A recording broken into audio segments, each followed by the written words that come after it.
Hello everybody and welcome to the first instalment of our new show, Movie Mondays. I'm Ray Duke. And I'm Joe Donnelly. The first thing on our agenda is to bring you the latest rumours from the film industry. Let's get straight into it. I heard you paint houses. Did you? I don't remember ever I'm telling talking you about I heard you paint houses, the film. The meaning behind this phrase is quite simple. To paint a house really means to paint it with blood. So be careful when you next hire someone to do your house up because it might not be what you're expecting. But more to the point, this film, originally written by Charles Brandt, has been rumoured to be released next year.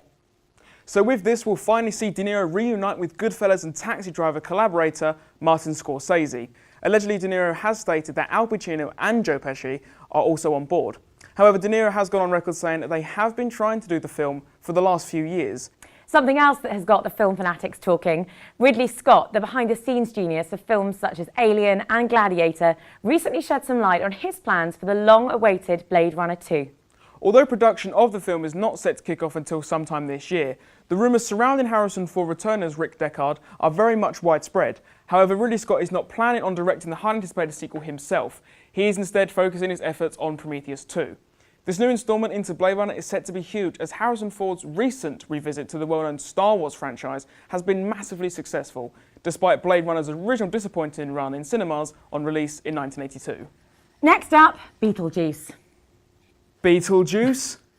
No, the film Beetlejuice. Is he... I think we're safe. OK, this film, the 1988 comedy starring Alec Baldwin and Michael Keaton. Well, Mark Keaton definitely did well in this, as his next lead role was Batman. Anyway, according to The Guardian, the rumoured Beetlejuice 2 could be hitting our screens in 2018. So, still a while to wait.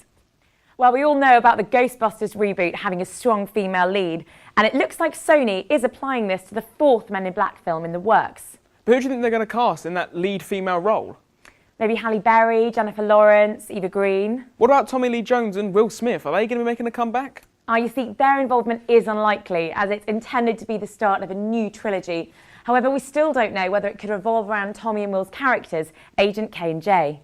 They're going to be hard to replace as fans have grown to love them as the Men in Black. So casting for Men in Black 4 is crucial. The cast and plot is unknown at this moment, so we'll have to sit tight for now. So I'm sure a lot of you saw the largely anticipated Deadpool last week, starring Ryan Reynolds.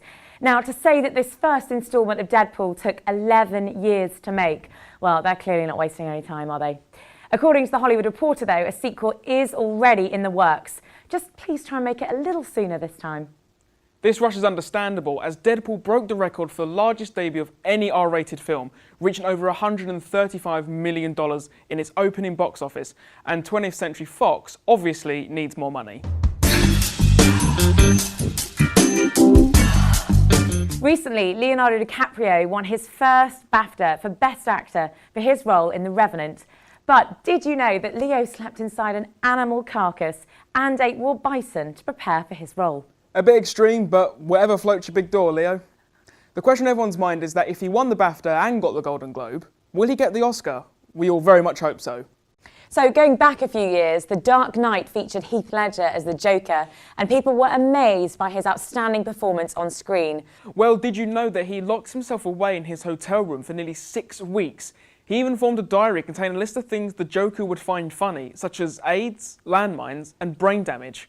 Such dedication. An extraordinary actor. Rest in peace, Heath. We miss you. Looking into indie film, the lesser-known crime thriller Nightcrawler features Jake Gyllenhaal as Louis Bloom, who takes journalism to a whole new level. But did you know that this 117-minute film took only 29 days to shoot, despite being filmed in 80 different locations? Well, no wonder it cost $8.5 million to produce. What can I say? Some people just love to travel. And finally, Dredd, the 2012 action which only made $6 million in the US on its opening weekend, despite its £35 million budget. Well, this film has got one of my personal favourite Did You Knows. Well, since it's your favourite, I think I'll let you take this one. Thank you. Well, did you know that during one of the ending scenes in Dredd, the slow-motion sound effect was actually the opening to Justin Bieber's You Smile, slowed down 800%.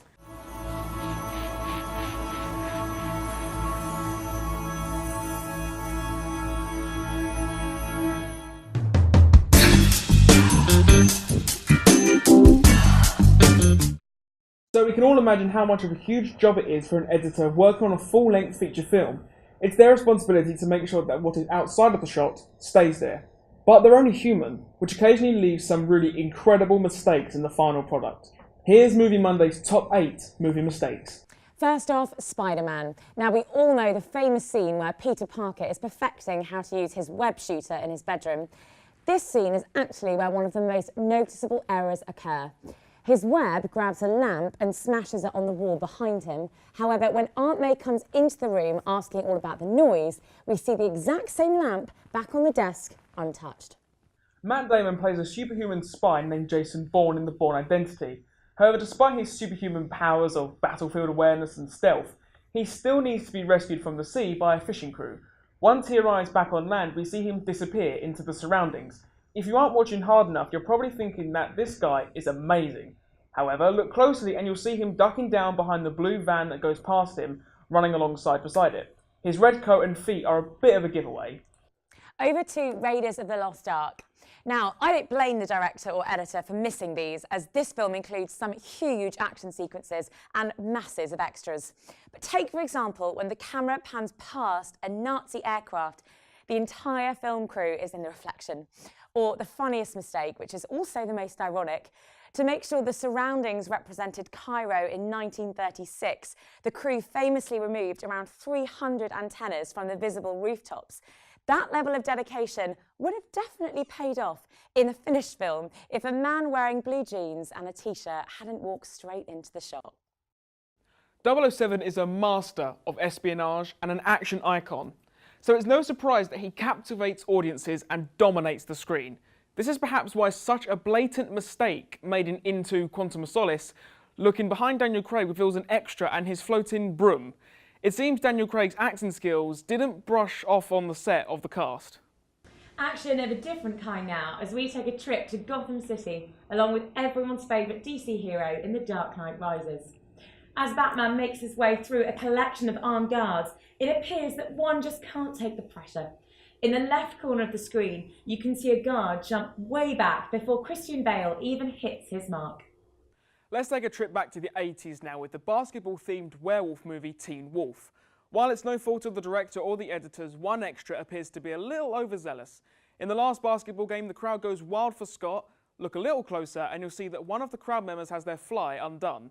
Whether it was an honest mistake or a dare, this trouser trouble remains immortalised in cinematic history.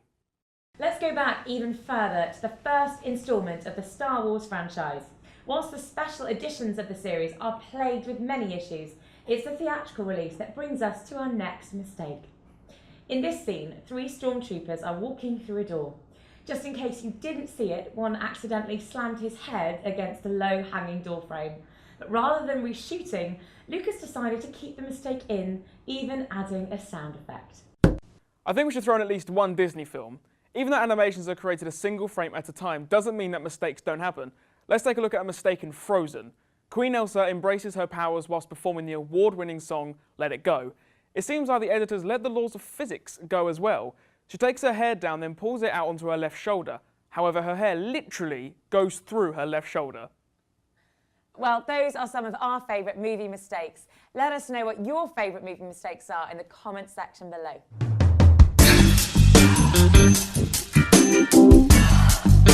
This week, we'll be diving into one of Japan's most critically acclaimed films of all time.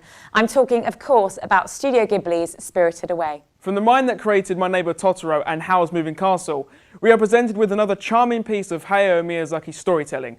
The plot follows Chihiro, whose parents turn into pigs after eating food meant for the gods. She must venture into the spirit world and find a way to get them back. The charm of the story is backed by unique and interesting characters placed into gorgeously rendered environment dripping with Oriental culture. This all tied together with an uplifting soundtrack composed by Japanese legend Joe Hisaishi. This coming-of-age story is recommended for children and adults alike and is bound to leave you grinning and wanting more. And that's all we have time for. Remember to drop us a like and to hit that lovely old subscribe button as well. If you've heard any juicy rumours or facts, remember to leave them in the comments and maybe they'll appear in the next show. As always, I'm Ray Duke. And I'm Joe. See you on the next episode of Movie Mondays. Goodbye. Goodbye.